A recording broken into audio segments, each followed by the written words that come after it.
미칠 것 같은 고민 다들 있으시죠? 혼자 고민하지 마세요. 그 고민 우리 모두의 것이니까요. 김태형 상담소 나를 미치게 하는 것들을 시작하겠습니다. 안녕하세요. 김맹구입니다. 안녕하세요. 상담사 신성미입니다. 안녕하세요. 심리학자 김태형입니다. 자, 여러분 소개를 하나 하겠습니다. 우리 나미가 공개 방송 및 공개 강연을 진행합니다. 지금 계속 홍보 중인데요. 혹시 다쳤을 수도 있어요. 9월 12일 저녁 7시 종로 온이라는 곳에서 진행할 예정이고요. 선착수 40명입니다. 신청 안 하고 오시면 입장이 불가능합니다. 그 공간이 협소해가지고 꼭 신청하신 분들만 입장하실 수 있고요. 지금 신청이 아직 열려 있다면, 아직 늦지 않으셨다면 신청을 해주시고 문의를 해주시면 되겠습니다. 자, 빨리 신청해 주셔야 될 거예요. 그래서 다음 주는 공개 강연 라이브로 방송이 진행되겠습니다. 그러면 이번 순서는 댓글 소개를 먼저 하겠습니다. 지난주에 쾌락 중독 어떻게 벗어날 수 있나요? 라는 제목으로 저희가 상담을 했는데요. 댓글이 여러 개 달렸는데 이제 2개만 소개시켜 드리겠습니다. 네. 이샤론님, 김태형 상담소가 제일 기다려져요. 저랑 소장님의 예상이 너무 같아서 맞아 나도 이러면서 공감 100배 하며 들어요. 네. 저는 예상이 늘 안 같던데. 달라. 달라. 나만. 왜 저런 처리를 한 거야? 저 인간은 뭐. 우리가 방송을 좀 오래 하니까 캐릭터가 잡혔어요. 아, 그래요? 소장님의 이제 명쾌한 이야기, 따뜻한 상담, 약간 그냥 헛소리 같은 실생활적인 그런 조언 이런 것들로 캐릭터가 잡혔더라고요. 그래서 세 분의 케미가 너무 좋다. 이런 댓글들이 많이 달렸습니다. 우리 초창기에 우리 상담사 선생님께서 얼마나 가슴에 큰 깊은 상처들을 얻으셨는데 요즘은 어떠세요? 가고. 요즘은 어떠세요? 아, 이번에도 또 댓글 하나 달렸더라고요. 아, 댓글 한 20개 달렸는데 그 중에 하나만 이게 안 좋은 것만 보시나 보네. 안 좋은 게 좋은 거 기억이 열어볼게요. 나지. 그렇죠. 그래서 제가 이제 뭐라고 달렸냐면 트렌드한 앵무새 같다? 네. 그래서 맞아. 트렌드는 하구나. 긍정적이야. 내가 제가 대학생 상담하려면 그럼요. 해야죠. 트렌드를 아셔야죠. 왜냐면 어차피 고민들이 네. 다 비슷하기 때문에. 그렇죠. 이 사회에서 같이 살고 있으니까 그렇죠. 고민들이 하나로 모이죠. 결국은. 어쨌든 뭐. 되게 긍정적 생각하면 인정을 받았네요. 네, 앵무새는 좀 차차 또 고쳐볼게요. 자, 네. 자, 그럼 이 댓글 또 읽어드리겠습니다. 네, PNG남유님. 즐겨보는 유튜브입니다. 다만 이번 상담에서 박사님의 말씀은 고차원적인 해석과 해법이라 넓적다리가 가려운데 정강이를 긁으시는 느낌입니다. 반박 나왔어. 성의 문제는 개인마다의 스펙트럼이 너무 넓어서 정의 내리기가 쉽지 않은 것 같습니다. 환갑을 넘어가는 나이라 지금은 성욕도 많이 감퇴해서 구속에서 많이 해방되었지만 돌이켜보면 그 고통은 엄청난 것이었습니다. 지금에서의 결론은 인간은 동물이며 성욕은 자신의 DNA를 남기고자 하는 동물의 본능이고 원초적인 욕구라는 겁니다. 따라서 피상담인에게 하고 싶은 충고는요.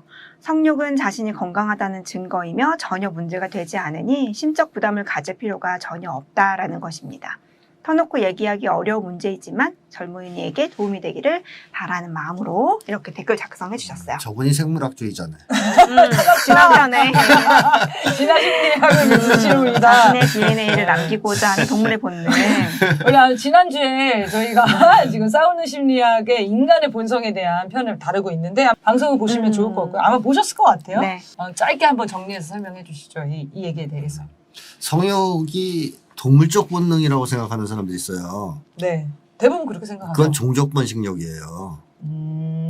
그러면 인간도 종족 번식력이라고 해야죠. 성욕이라고 하는 것은 달라요. 아예 질이. 아, 그러네요. 저는 성욕은 사회적 욕망이라고 봅니다. 동물적 본능, 동물적 욕망이 아니라. 그래서 제가 결정적인 차이를 말씀드릴게요. 이 성욕은 뭐가 좌우하느냐? 생식기관이 좌우합니다. 네. 그래서 고양이나 개는 생식기관에서 뭐가 작동이 되면 발전기가 생겨요. 그렇죠. 발전기가 그 있죠. 기간 동안 성욕을 느껴요. 그러네. 번식기가 있죠. 번식기가 있어요. 네. 그 지배를 피해가지 못하죠. 그래서 고양이들 지금 울고 있잖아요. 어젯밤에도 막 울던데 우리 집 밑에서 그거 너무 무서워. 아우 막 이러면서 애기 소리 내는 거잖아요. 걔들은 그때 그래 해야 돼요. 그러네요. 어떻게 할 수가 없어. 자기 몸에서 신체 기관이 이걸 지배하는 거예요.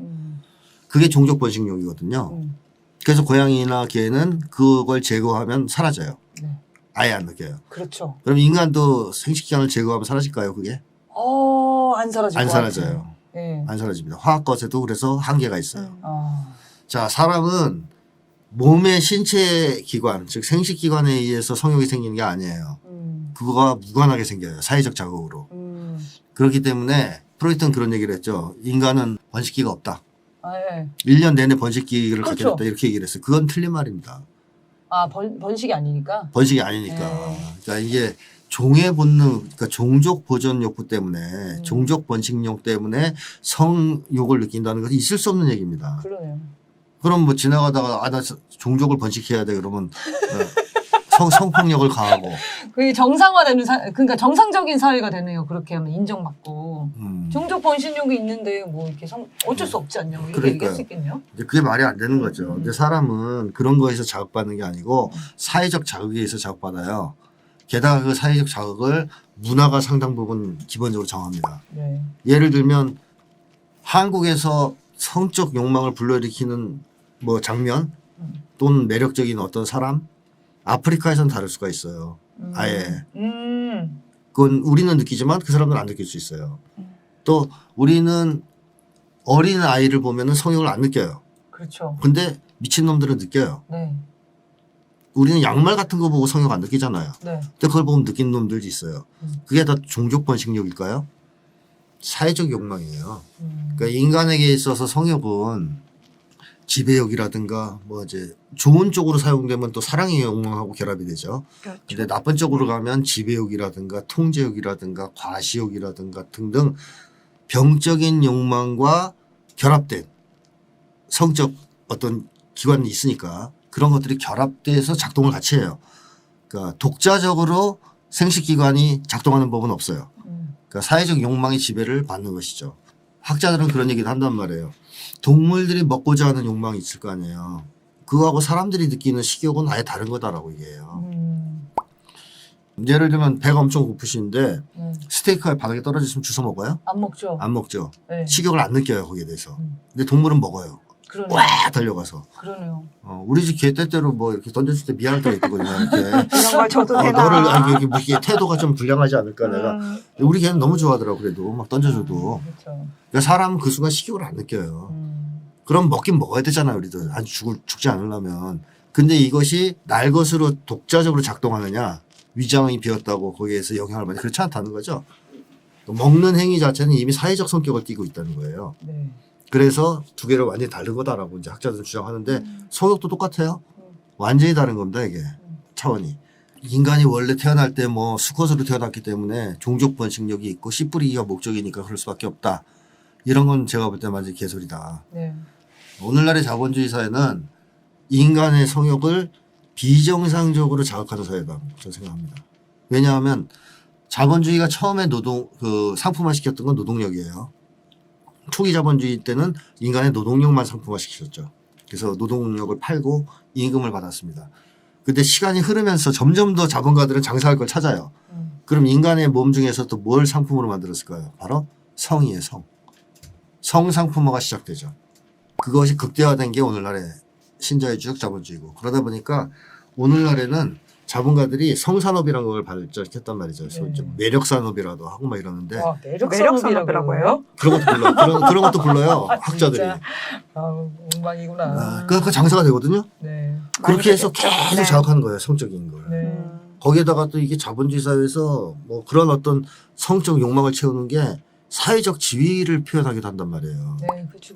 내가 잘났으면 더 이쁜 뭐 여자를 얻을 수 있다라든가.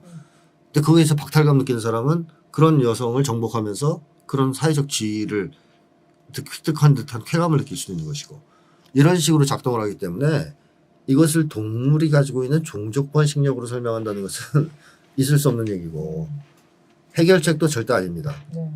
그러려면 인간의 뭐 그 생식기관을 다 없애야 되죠. 이 문제를 해결하려면. 네, 성의 문제는 개인마다의 스펙트럼이 너무 넓어 정의 내리기가 쉽지 않다고 생각하시는데 사실은 이 다른 스펙트럼이 문제가 아니고 기본은 다 사회적 욕망이다 성욕은 그렇죠. 이렇게 같은 이유다라고 이해를 하셔야 되는 것 같은데요. 결국에 네. 성은 어쨌든 대상이 있어서 서로 만족이 돼야 되는 건데 이게 만약에 성욕만 충족하면 됐다. 이러면은 이 고민이 생기지 않았을 것 같아요. 이 청년이. 뭐 자위만 계속하면은 모든 게 계속 만족되고 좋아야 그렇죠, 되는데 그걸로 만족이 안 되는 거죠. 다른 의미가 있는 거죠. 더. 네, 하는 게. 결국에는 사랑하고 싶은 욕구인 거고 거기에 매개가 어떤 성관계적인 행위가 들어가는 건데 결국에는 그 상대하고 깊은 관계 서로 사랑하는 마음을 느끼고 싶은 욕구에서 만들어지는 거가 맞겠죠? 성욕은 그러니까 사회적 욕망이고 원래는 사랑의 욕망의 하위 욕망이에요. 그렇죠. 그렇죠. 예, 사랑의 욕망 중에서도 이성 간의 관계에서 작동하는 하위 욕망이에요. 가족 간에는 안 느끼잖아요. 그렇죠. 성욕을. 그럼요. 왜냐하면 사랑의 욕망은 느끼지만. 그래서 사랑의 욕망에 이성 관계에서 남녀 간의 사랑에서 이게 작동하면 이건 정상적인 거고 좋은 거예요. 근데 오늘날엔 그렇지 않다는 거죠. 제가 하는 얘기가. 사랑의 욕망과 결합되지 않고 온갖 병적 욕망, 불건전한 욕망과 결합되면서 성의 문제, 사회 문제가 자꾸 생긴다. 이것은 인간의 어떤 본성의 문제라든가 이런 게 아니라 사회 문제라는 거죠. 본질적으로. 근데 이런 생각은 하게 되는 것 같아요. 성행동으로 문제가 됐을 때는 거기서는 좀 본능적인 게 발동되는 것 같은데 특히 관계가 정말로 없어가지고 전혀 사회적 관계에 대한 욕구가 충족이 안 되는 사람들을 보면 성중독, 성행동에 문제가 있는 경우가 진짜 많거든요. 그러니까 우리가 성관계에서 느낄 때 가장 좀 이렇게 몸도 부비고 이러다 보니까 사람하고 맺어져 있는 느낌을 가장 짧은 순간에 모르는 사람하고 해도 가장 좀 강력하게 느끼다 보니 그게 성행위로 느끼는 거고. 그래서 이 관계적인 게 전혀 없는 사람들은 쉽게 성행동에 중독되고 추구하게 되고 이렇게 되기도 하더라고요. 그것도 자극이 있기 때문에 그렇게 되는 거예요. 자극이 너무 강해서. 예를 들어서 그 아이가 어릴 때부터 절에서 자랐다고 쳐요. 동자성으로. 모르죠, 그러면. 그런 관계가 없어도 그런 거 안 생겨요. 그렇죠. 다르게 해석을 하고 네, 하겠죠. 제가 그래서 얘기하잖아요. 사이코패스도 오늘 같은 사회에서 사니까 연쇄살인범 되는 거예요. 걔네들이 그걸 본단 말이에요. TV, 드라마 이런 데서. 그러니까 자기의 일탈된 그런 어떤 욕망, 병적인 욕망을 그런 걸 보면서 저렇게 하면 되는 거구나 해서 글로 가는 거 아니에요? 네네. 그러니까 만약에 한국 사회나 요즘의 자본주의 사회처럼 성적 자극이 넘쳐나지 않는 사회라면 그러한 병적인 현상은 생기기 어렵다는 것이죠. 네. 그래서 우리가 이제 그거를 이거는 당연히 그런 거야 이렇게 가는 거야 자꾸 얘기하는데 에릭 프롬의 전 훌륭한 점이 뭐냐 그거를 자본주의 제도와 사회와 연결시켜서 해석해냈다는 겁니다. 그렇게 됐다는 이유를. 그렇지 않으면 다 인간에게 돌리니까 책임을. 네가 날 때부터 이렇게 태어난 거야. 인간은 원래 악마야 뭐 이런 거 있잖아요. 우리 여기 선생님은 저기 싸우는 심리학 꼭 책 한번 읽어보시고 지난주 방송 꼭 보시고요. 혹시 요거와 관련돼서 이 의견과 관련해서 또 궁금하신 게 생기면은 사연과 더불어서 보내주시면 좋을 것 같아요. 이분이 힘들었다고 하셨거든요.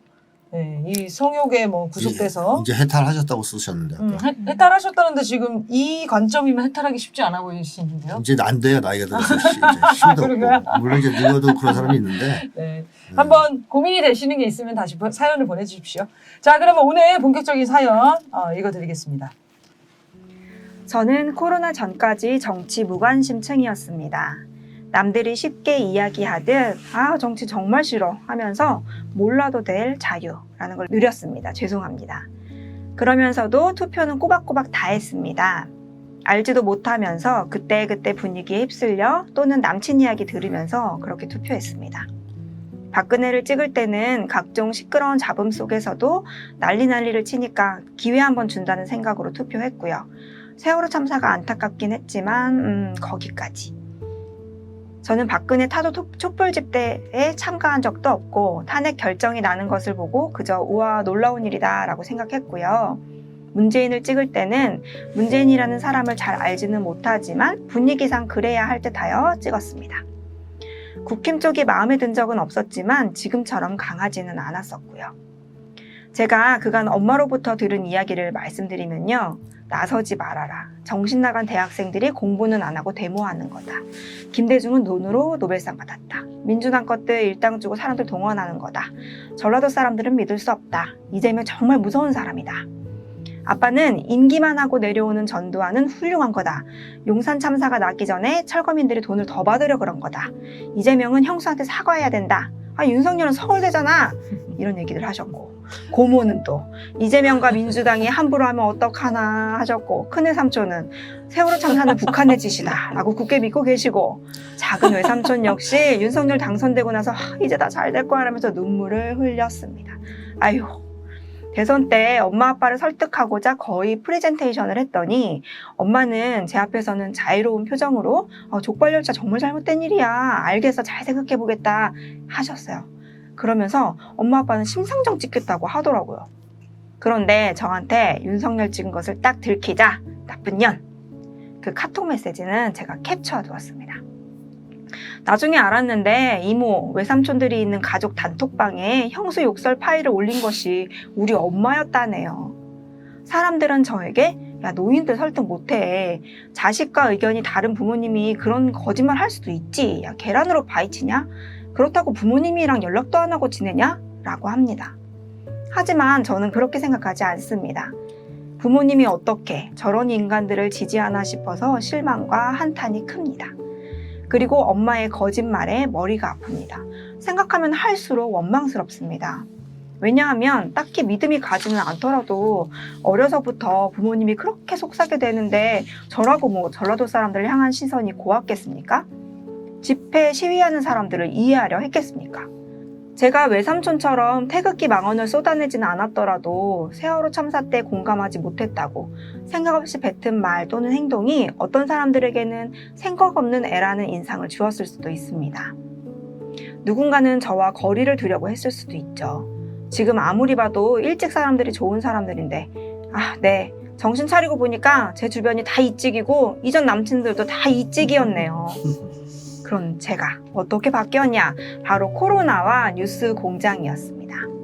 코로나 때문에 뉴스를 찾게 되었는데 유튜브가 접근이 쉬운 플랫폼이었기 때문에 가능한 일이었죠. 지금의 저는 김어준 씨가 잘못한 일도 알고 있기 때문에 걱정하지 않으셔도 됩니다. 누군가는 엄마만 탓할 게 아니라 적극적으로 찾아보지 않은 너도 문제 아니냐 이렇게 뭐라고 할 수도 있습니다. 맞습니다. 제가 더 관심을 가져야 했죠. 논다고 안 했고 마음이 동하지도 않았습니다. 내가 사이코패스인가 싶어 걱정될 정도로 말이죠. 무관심은 반성하고 사이코패스는 교훈이다. 나는 그러면 안 된다. 노력하고 있습니다. 그런데 말입니다. 이게 이렇게 노력해야지만 알 수 있는 것들이었습니까? 앞으로 저는 부모님과 어떻게 할 것이냐? 저는 부모님이 국힘당 안 찍었다 투표 인증샷을 보여줘도 다시 소통할 생각이 없습니다. 엄마는 늘 그렇게 하면 아무도 네 옆에 없다는 말을 주구장창 저한테 해왔는데 제가 그 말 돌려드립니다. 엄마도 엄친딸, 엄친아가 이런다 저런다 했는데 저도 다른 엄마들과 한번 비교해 보려고요. 엄마와 허심탄회한 대화요? 거짓말하고도 당연히 그럴 수 있다는 사람과 무슨 허심탄회한 대화를 하겠어요. 저는 사람들이 쉽게 생각하는 정치 따위로 낳아준 부모와 관계를 망치는 그런 사람은 아닙니다. 사람들은 너무 쉽게 그렇게 생각하더라고요. 제 행동에 대한 비판 감사히 듣고 또 한번 생각해 보겠습니다. 라고 사연 보내주셨어요. 네. 네, 마지막에 새해 복 많이 받으세요가 있었는데요. 1, 2월쯤에 지금 다른 새해를 맞이하겠습니다. 새해 복 많이 받으세요. 네, 보내주셔서 감사하고요. 좀 늦긴 하지만 저희가 네. 좀 얘기 나눠보겠습니다. 일단 선생님 먼저 하기로 우리가 계속 이제 약속을 해왔으니까 오늘은 딴소리 없이 하시기로. 네, 네. 간단하게 얘기하면요. 네. 이분이 고민하는 거는 부모를 과연 설득할 수 있을까? 안 될 것 같다. 그래서 그냥 끊고 지내겠다 이런 거 아니에요. 네. 설득이 가능하냐 가능하지 않냐를 판단을 좀 할 필요가 있을 때가 있잖아요. 가족이라든가 친구라든가 정치적 견해가 너무 다른데 토론이 가능한지. 이 사람을 과연 이제 설득해낼 수 있을지 그걸 뭘 가지고 판단을 해야 되냐면 결국 정신건강을 기준으로 판단할 수밖에 없긴 한데요. 우선 첫 번째 판단 기준은 그 사람에게 사랑의 마음과 능력이 있느냐 하는 거예요.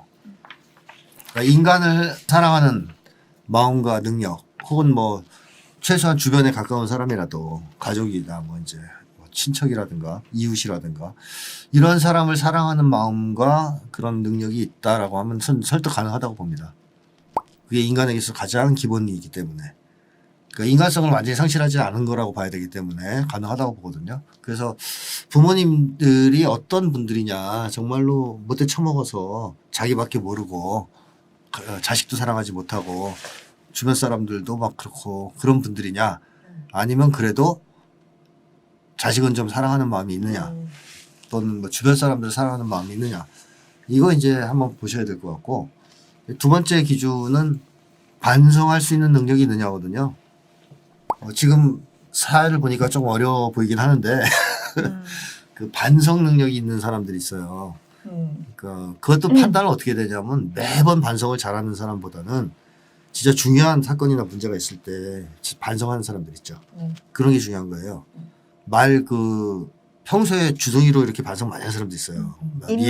입만 열면 네. 미안하다, 뭐 내 탓이야 이러는데, 진짜 중요할 때는 싹 도망치고 뭐랄까 뻔뻔하게 구는 사람도 있거든요. 근데 그게 중요한 게 아니고, 중요한 시점과 순간에서 반성한 전력이 있느냐, 이런 게 중요해요. 경험이 있어야 되겠네요, 이분은. 부모님이 그런 그렇죠. 거 같으면 그런 이제 목격을 설득해봐라. 했든가 그런 걸 봐야죠. 그 옛날에 제가 어떤 드라마를 봤는데, 이 사람이 굉장히 과묵하고 반성할 만한 위치에 있지 않은 사람이거든요. 근데 마지막에 죽으면서 반성을 하더라고요. 미안하다고 그러더라고요. 제가 잘못했다. 근데 사실 그렇게까지 잘못한 것도 아니에요. 그래서 그런 게 상당히 중요하다고 저는 느끼는데요.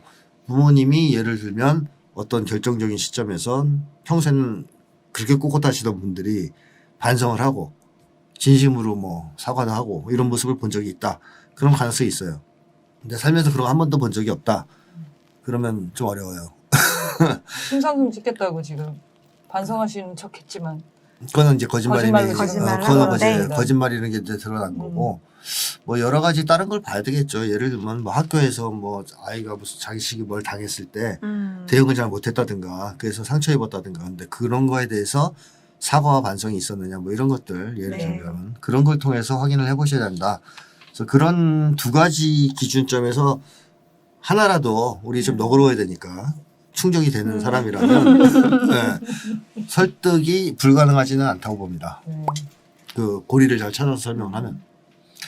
그 다음에 이제 설득이 가능하다고 판단이 되면, 그 다음에 생각해 봐야 될 것은 이거예요.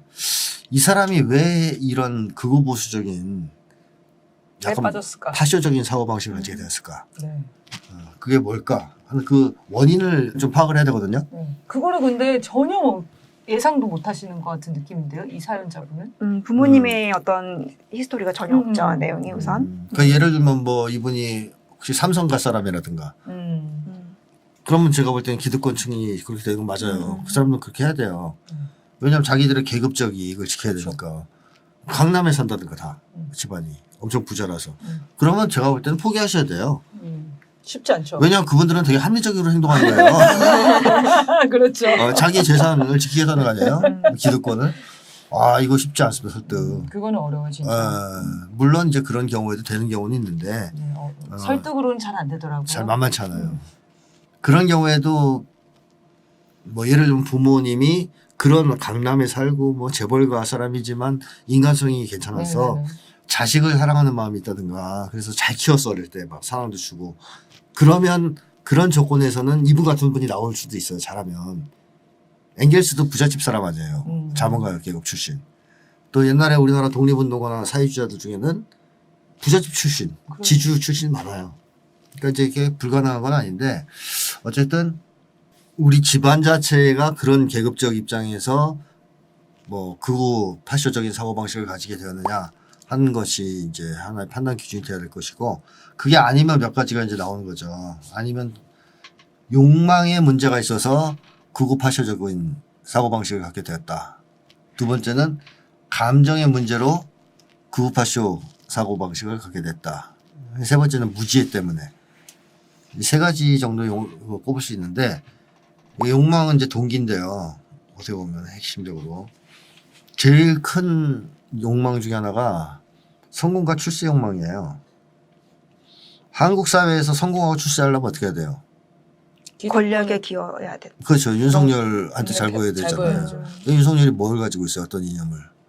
자유민주주의요. 네. 그렇게 하면 틀려요. 그건 윤석열 얘기하는 거고요. 예, 그저 윤석열이 스스로 얘기하길 그러더라. 네. 그러니까 자유민주주의 파쇼를 안 하죠. 진짜 자유민주주의가 되면 윤석열한테 네. 죽어요. 예, 왜냐면 사상의 자유를 주장할 거니까. 그래서 파쇼가 돼야 돼요. 네. 그래야 윤석열이 좋아해요. 넌 자유인이구나. 야근 이러면서 감시. 파시스트가 돼야 된다. 그러니까 성공과 출세를 위해서는 그걸 받아들이는 게 유리하거든요. 그래서 되는 경우가 많아요. 의외로. 그러니까 성공과 출세를 꿈꾸는 사람들은 그 욕망 때문에 줄서기를 해야 되기 때문에 극우 파쇼를 받아들이는 경우가 많다. 근데 또 하나의 욕망은 자존의 요구, 자존의 욕망도 있을 수 있죠. 자존. 그러니까 한국에서 잘 나가는 사람들하고 동일시하고 싶은 거예요. 네. 자기를. 내가 이렇게 뭐 별거 아닌 것 같고 어렵게 살아도 마음만은 내가 윤석열이야. 내가 이렇게 뭐 생겨오고 뭐 돈은 없지만 사실 난 김건희야. 이렇게 생각하면 기분이 좋잖아요. 착각이지만. 그렇기 때문에 자기를 주류 세력과 동일시하고 싶고 그래서 주류 세력으로서의 정체감을 느끼면서 자기를 존중하려는 자존의 뒤틀려진 거죠. 뒤틀어진 자존의 욕망이죠. 이런 것 때문에 극우 파쇼적인 사고방식을 가지고 그쪽 진영에 가서 이렇게 달라붙어 있는 사람도 많습니다. 그 다음에 또 하나는 자기 합리화인데요. 여태까지 저항을 안 해본 거예요. 네. 극우 파쇼 세력한테 한 번도 순응하고 살았어요. 근데 그런 자기를 부정하기가 너무 힘든 거예요. 이제 나이도 좀 들었고. 그럼 합리화해야 되잖아요. 내가 살아온 인생이 잘 산 인생이다. 누구 지난번 사연에 있었죠. 네. 그분이 아버지가 있었죠. 얘기하게 되고. 나 잘 살았어. 이 정도 해서 내가 그래도 집도 사고 자식도 키웠잖아. 나를 부정할 수는 없는 거죠. 이래서 자기를 어떻게 보면 지키려고 자기를 합리화하려고 이 그 저항하지 않고 산 삶에 삶에 대해서 이제 합리화를 설명하는 하는 거죠. 미화하고 네. 합리화하려고. 그래서 나이가 든 층에 이 극우 파쇼를 붙들고 있는 사상을 붙들고 있는 경우가 많죠. 이게 욕망의 이제 내용들이고 대표적인 거. 그다음에 감정 때문에 이 극우 파쇼를 받아들이는 사람도 많거든요. 대표적인 게 바로 제가 자주 얘기하는 공포, 두려움이에요. 한국 사회에서 밥굶을 수 있다는 두려움 크잖아요. 생존에 대한 두려움이죠. 생존 불안이라고 하는. 이게 너무 강하면 극우 파쇼를 받아들이고 싶지 않겠어요? 살아남기 위해서라도.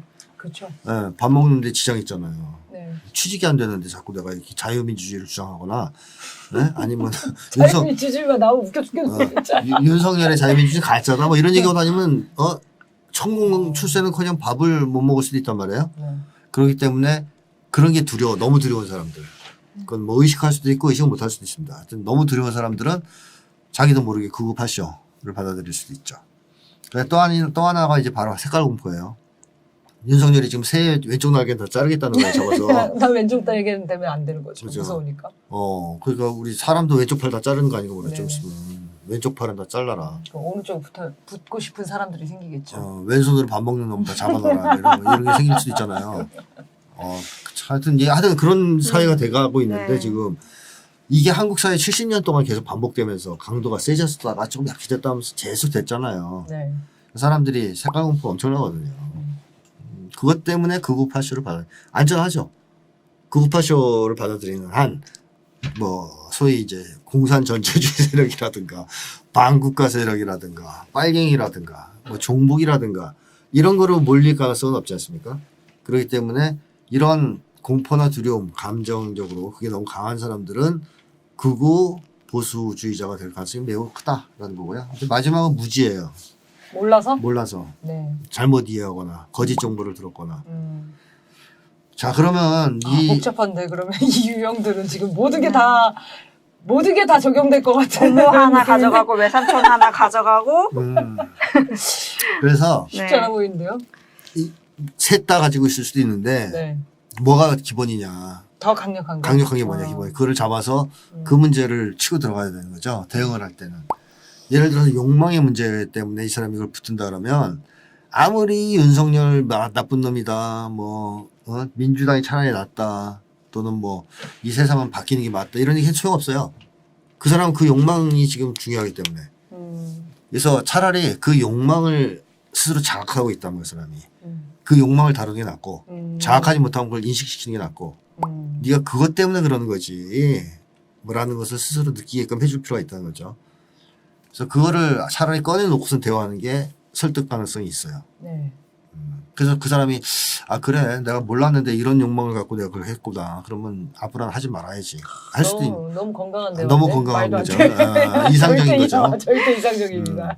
아니면 이제 그걸 알고 있어요. 그래서 못 놓겠다 그러면 이제 그걸 이제 지적하건 비판을 하건 뭐 하면서 대화를 하는 게 낫다는 거예요. 네. 그렇지 않고 뭐 이 지엽적인 거 있잖아요. 예, 오염수 방류가 어떠냐 같이 싸우면 백날 소용없어요. 이 사람들은 오염수 방류 찬성이에요. 무조건. 그렇죠. 그래서 근본적인 욕망 문제를 건드려야 되겠고 감정적으로 공포가 너무 커서 그걸 자꾸 두려워해서 하는 거는 그 공포를 완화시켜주면 되는 거거든요. 이게 설득이 좀 나요. 욕망 문제보다는. 그래서 그 공포를 줄여주기 위해서 이 조금 세상이 바뀌었다. 윤석열이 아무리 저래 해봐야 저거는 개꿈일 뿐이다. 안 되게 돼 있다. 뭐 등등 이렇게 좋은 쪽으로 설득을 해줘야 두려움이 줄 거 아니에요. 네. 그쪽으로 초점을 맞춰야 되고.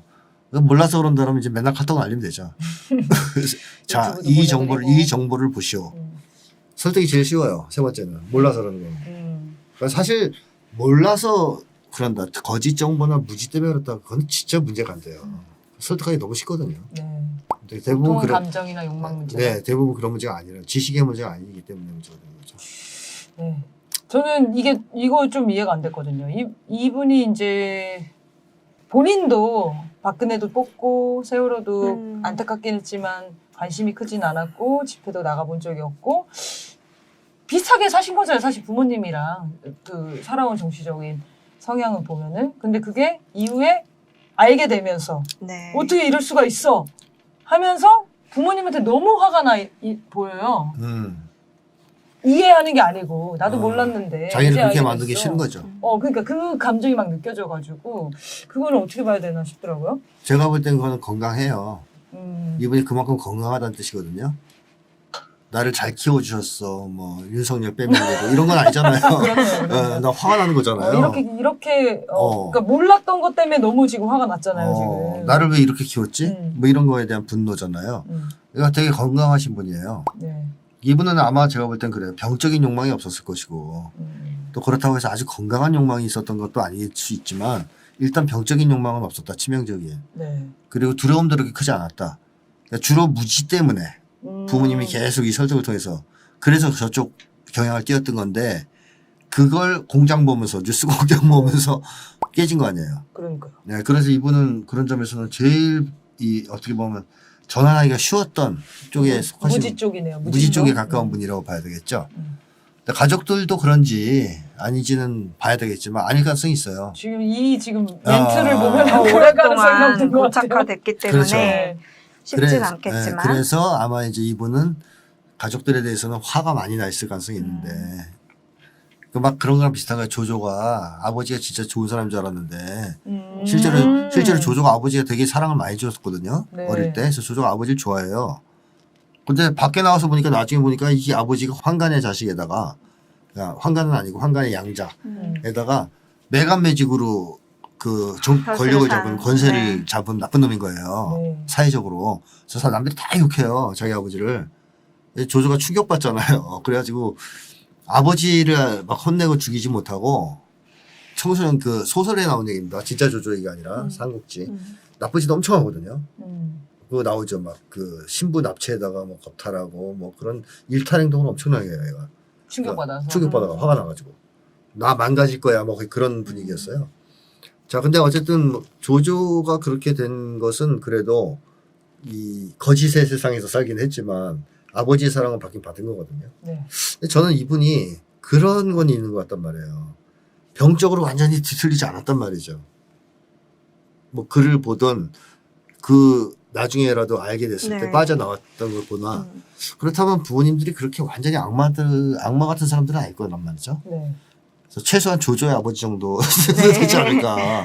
그러니까 어느 정도 최소 어렸을 때라도 사랑을 좀 해줄 수 있었던 부모님 그런 능력이 있었던 분들이 아닐까.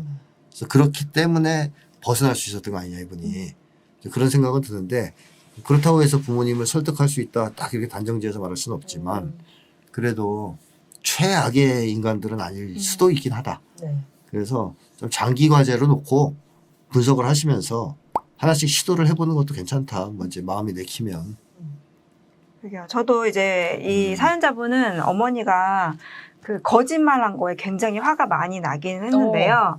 또 다른 한편으로 또 보이는 시각도 있긴 있어요. 선생님 말씀하신 것처럼 이 엄마가 딸 앞에서 거짓말 했어요. 자기 심상정 찍겠다. 너 말 들어주겠다라고 거짓말 했다는 것은 어쨌든 딸하고 관계를 완전히 망치고 싶은 시도 같진 않거든요.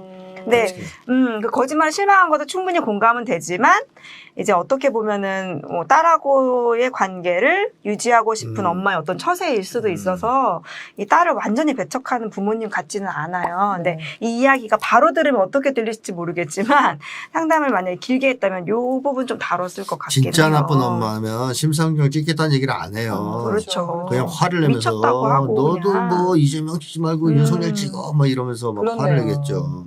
예를 들면 이런 거 있거든요. 청소년이 아빠가 맨날 막 폭력적인 아빠가 술만 먹으면은 집안을 때려 부숴요. 그러면 집에 아빠가 오늘도 술을 마시고 딱 집에 들어왔어. 그럼 이 고등학교 남자애가 그냥 아빠한테 인사도 안 하고 방으로 들어가는 거예요. 근데 이 아빠 입장에서는 이 새끼가 아빠가 왔는데 인사도 안 해?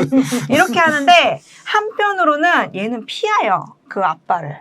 술 먹고 들어오는 폭력적인 아빠를 피하는 게 상책이구나 하고서 그 자리를 벗어나는 그 사람의 또 나름의 의도가 있다는 거죠. 그래서 이 엄마가 뭐 주기적으로 계속 거짓말하는 거라면은 되게 화가 났겠지만 뭐 약간 이해되는 부분이 있긴 하다. 저는 그래서 요 하나의 이야기로는 이분이 이렇게 상처받았을 것 같지는 않고 사실 이 정치 얘기로 나오긴 했지만 엄마가 이 되게 자유로운 표정과 실제의 이 두 가지 모습에 대해서 어떤 개인적 일화가 있나 이런 게 좀 궁금해지긴 하더라고요. 그래서 이거 있잖아요. 그런데 저한테 윤석열 찍은 것을 딱 들기 전에 그죠, 나쁜 년. 나쁜 년, 이게 이런 나쁜 년 거. 누가 보냈다는 거예요? 엄마가 보냈다는 것 같아요. 엄마가 딸한테 딸 맞나? 아들일까?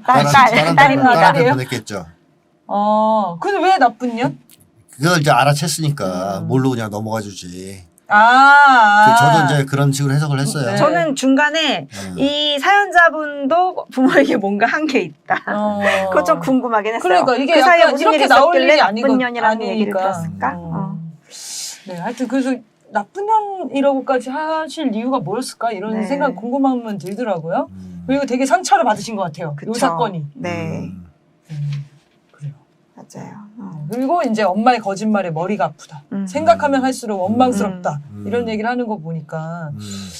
그러니까 이 실망이 컸나 한국의 봐요. 현실이 너무 지금 괴롭잖아요. 윤석열 때문에. 그 사람들 중에는 이찍들이 미워 죽겠다 이런 사람 많단 말이죠. 그럼요. 네. 윤석열을 탄생시킨 이찍이 너무 싫다. 그런 것 때문에 지금 이분이 그 한국 사회에서 너무 고통을 많이 받고 현실이 너무 견디기 어렵다 보니까 가족들한테 더 원한이 생길 수는 있겠죠. 요즘 상담에 유형이라고까지는 뭐하지만 상담에 이런 상담의 문제가 트렌드를 알으시는 거예요. 네, 트렌드가 이 연애 잘하다가 남자친구가 이찍남인 거를 알게 돼서 이별하는 거. 예를 들어 이런 오, 이게 트렌드야.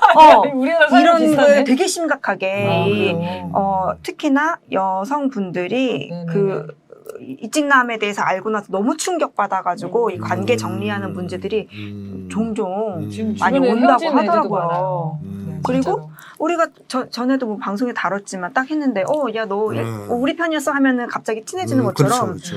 이 새끼가 윤석열 찍었다. 우리 상담실에 선생님 한 명이 장난으로 자기 윤석열 찍었다고 했다가 아직까지도 지금 변명 계속하고 계세요. 설명을 계속하세요. 그런 농담이었다. 것처럼. 그런 네. 농담하면 안 되는군요. 그래서 이제는 그 정도로 지금 다 예민한 상황이구나. 맞아요. 네. 그래서 되게 실망스럽기는 하셨을 것 같아요. 이제 웃긴 게 사실 정치적인 어떤 성향 차이인데 지금은 거의 심리적인 학대를 받냐 안 받냐의 기로에 우리가 서 있어가지고 맞아요. 굉장히 예민하거든요. 진짜 이 문제가. 지나가는 사람이 저한테 뭘 잘못하잖아요. 날 째려봤잖아요. 이거 이제 다른 사람의 사연입니다. 째려보는 그 눈빛이 이찍 같다. 이렇게 생각하는 사람들도 있어요. 큰일이네. 그러니까 뭔가 성격이 좀 더러워 보여. 이찍이다. 쟤 이찍 분명히 찍었을 거야. 이런 식으로 사람을 판단하는 지경에 지금 이르렀거든요, 우리가. 그러니까 이제 사회의 분노와 혐오와 이런 인식들이 막 높아지는 게 좀 걱정이긴 한데 그런 사회 분위기, 지금 현재 사회 분위기를 이해했을 때는 네. 이 부모님에 대한 실망이 어마어마하게 컸을 수도 있겠다. 그러게요. 그럴 수는 있죠. 만약에 진짜 존경하고 믿었다면 이 이야기도 다 믿었다는 거잖아요. 네. 그 옛날에 믿었겠죠. 네. 어렸을 때는. 아, 지금 이런 일이 있구나. 광준이 정말 나쁜 사람이구나. 이렇게 생각했는데. 저도 이렇게 잘 믿은 거 보니까 엄마 아빠를 꽤나 존경하고 음. 좋아했던 딸이었을 것 같아요. 근데 만약에 우리 이런 걸 들었어. 근데 되게 욕해. 근데 들어보니까 우리 엄마랑 똑같아. 그럼 얼마나 속이 많이 상했겠어요. 근데 만약에 이렇게 얘기하시는 그 온 가족이 있었을 때는 이런 생각을 갖는 게 자연스럽잖아요. 근데 이분의 살아온 삶을 보니까 그닥 또 무관심층이었다는 거예요. 네. 세월호도 안타깝게 생각하고 뭐 박근혜를 찍긴 했지만 어쨌든 그런 감정 자체가 없는 걸 보니까 가족들이 막 강요한 것 같진 않아요. 분위기가. 너도 이걸 믿어야 된다. 막. 아니면 본인 자체가 그렇게 정치에 고관여할 정도의 아. 어떤 욕망이나 이런 게 없었을 수 있죠. 근데 이 정도면요 부모님이 계속 얘기했을 거거든요. 지금 뭐 형수며 뭐며 이거 보내줄 가능성이 높아요. 선거철이 되면. 근데 안 했다는 것 같아요 지금. 아까 뭐 이직남 얘기도 했지만 지금 정치가 정말로 내 삶에 들어온 것 같아요. 많은 국민들한테. 들어왔어요. 왼쪽 팔 자른다. 네, 이제. 그래서 옛날에는 그냥. 오른쪽이냐 선택해야 돼. 제 지금 심각해요. 지금. 그 날개 그 글을 읽고 나서부터 상태가 안 좋아져. 왼쪽이 자꾸 막 왼쪽 발이 아픈 것 저려. 같아, 벌써. 이거 어떡하지? 그러니까 이게 더 좀 많이 느껴지면서 관심이 더 생기고 무관심으로는 이제 되지 않는구나 이런 게 좀 된 게 아닌가? 근데 이게 이분이 그러니까 저는 고민이 이거라고 생각했거든요. 이 부모님과 관계를 지금 끄는 상태인 거가요? 네. 근데 그 얘기에 대한 조언들이 되게 스트레스인가 봐요. 야, 그래도 부모님이랑 연락은 뭐 예를 들면 뭐 이런 거 좀 명절엔 내려가야지 네. 뭐 이런 거겠지. 근데 이제 나는 그런 사람은 아니다. 이렇게 간단하게 정치 따위로 인연을 부모 자식의 인연을 끊을 정도는 아니다. 이렇게 얘기를 하시는 거거든요. 이 얘기의 의미는 뭘까요? 저는 그 말이 좀 어렵게 됐어요. 그게 단순하게 의견이 좀 달랐다고 끊을 정도가 아니라 많은 어떤 뭐가 더 있다. 스트레스 받은 게. 네. 그래서 내가 접촉하는 게 별로 나한테 지금 안 좋다. 이렇게 생각하시는 거 아닐까 싶긴 한데. 그 얘기를 자세히 써주셨어야 네. 되는데 그 얘기를 빼먹고 정치 얘기를 한참 하셨는데 정치 때문에 관계를 끊는 게 아니에요 라고 하니까 이해가 잘 안 되셨다는 거죠. 저는 궁금했어요. 왜 이 사연을 보냈을까? 음. 왜냐면 끊었다고 했고 다시 연결할 생각도 없대요. 이미 결론을 내렸는데 이분은 왜 보냈을까? 어떤 더 심탄회한 얘기, 어떤 걸 하고 싶었을까? 그게 이렇게 빈칸처럼 저한테 좀 남더라고요. 네. 아, 이걸 추가 사연을 좀 보내주셔야겠는데요. 그런가요? 네. 해주셨으면 좋겠는데.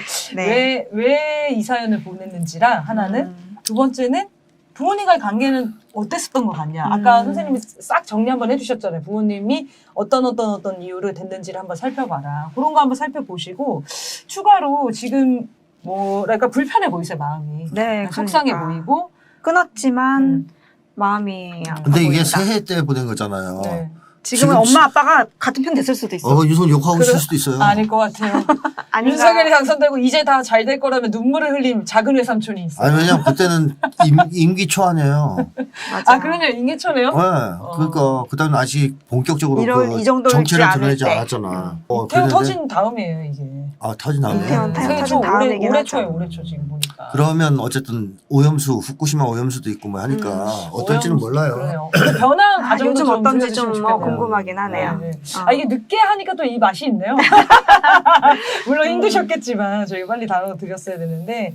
네, 어쨌든 오늘은 이 극우 보수화 되는 분들에 대한 유형, 그 이유들을 좀 정리를 했는데 들어보시고 더 고민되시거나 얘기하시고 싶은 게 있으면 해주시고요. 김어준과 뉴스공장 보면서 공부를 열심히 하셨다고 하잖아요. 그리고 여기에 네. 이게 이렇게 노력해야지 알 수 있는 것들이었냐라고 하셨는데 맞습니다. 지금 더 어려워진 것 같아요. 굉장히 노력을 하셔야 알 수 있는 세상이 돼버렸어요.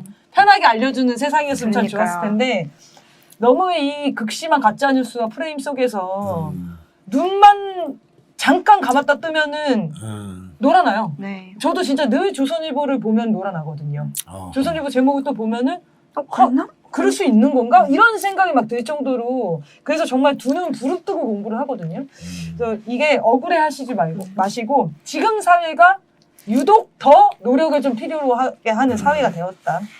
그리고 요새 이제 부모님 만나면은 유튜브가 알고리즘으로 계속 하잖아요. 그러니까는 엄마 아빠 주무실 때 밤새 강아지 영상을 틀어놓거나